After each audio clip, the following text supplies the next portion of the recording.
Hey everyone, it's so good to see you. Today we're going to be talking about the geography of ancient Rome. I listened to my last couple recordings and I said, oh my goodness, the sound quality is so bad. So I'm using one of my studio microphones today, so I hope I'm a little clearer. Since it picks up guitar well, I'm sure it'll pick up my voice just fine. Anyways, let's get started.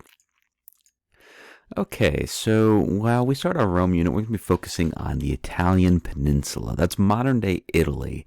When you look at a map, it looks like a boot, as we can see here. Now, some of you might be thinking, well, that doesn't look like my snow boots, my rain boots. Well, would be like a high-heeled boot. In the 20s and 30s, they called them go-go boots. When some of you girls get older, you might wear fancy things like this. I don't know.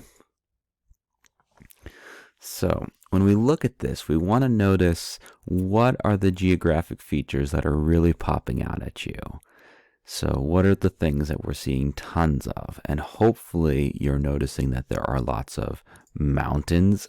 Definitely, we have mountains in the north, we have mountains all along the peninsula. There are a ton of mountains. And also, you're hopefully noticing that there's lots of water.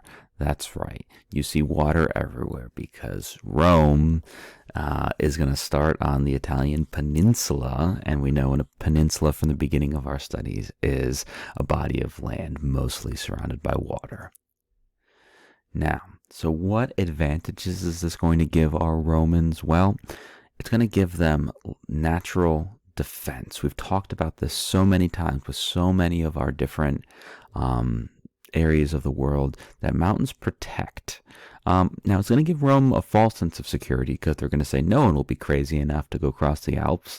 And the first two times it happens in Roman history is going to really take them by surprise. By the end, when Rome falls, I don't think they'll be so surprised. But when the Gauls do it, and then when Hannibal will do it, it's going to come to a big shock that anyone was crazy enough to cross the Alps.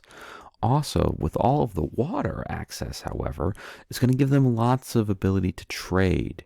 We're going to have many port cities all along the Italian peninsula so that they're able to go trade with the Mediterranean world.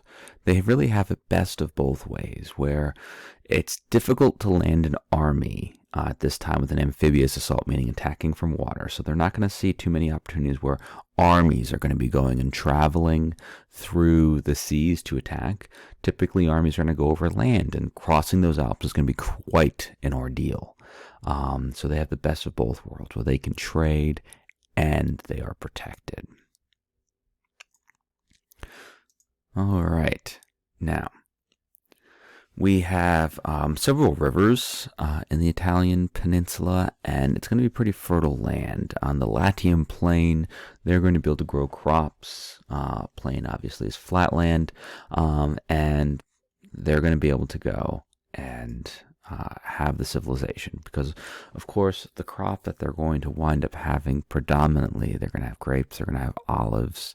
We've talked about those crops when we talked about Greece. Those are the cash crops of the ancient world.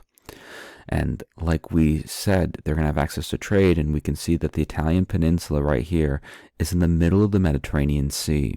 So they're going to be able to trade with the Greeks, they're going to be able to trade with Spain, they're going to be able to trade with North Africa, they're going to be able to trade with the Near East. You know, we talked about that area with our Phoenicians, we talked about that area with our Israelites. They're going to be able to trade with Egypt in North Africa. They're going to be really the breadbasket of the Mediterranean. And so once Rome conquers them, they're going to have access to so many goods. This Mediterranean Sea is actually even going to be called a Roman lake because of how Rome will dominate it so much. So the climate, you might have guessed this, but it's a Mediterranean climate. Who would have thought a place in the Mediterranean Sea would have a Mediterranean climate? But it does. All right, and that means you have warm temperatures. It does not get cold. You might get to the 40s. If you're on top of a mountain, sure, you'll get some snow. But for the most time in the winter, it's just rain, not much snow. It doesn't get very hot, though. The nice thing is that it is roughly in the 60s, 70s, almost year round. The hottest it gets often is the 80s. The summers typically are a little drier, so not too much rain and lots of sunshine. All right, I hope you guys enjoyed this quick overview of Rome's climate. I hope my microphone is sounding better. Feel free to like and subscribe it so we can get this passed on, because there are a lot of people needing some ancient history. I miss you guys. I can't wait till this thing is all over. Have a great day, everybody. Bye.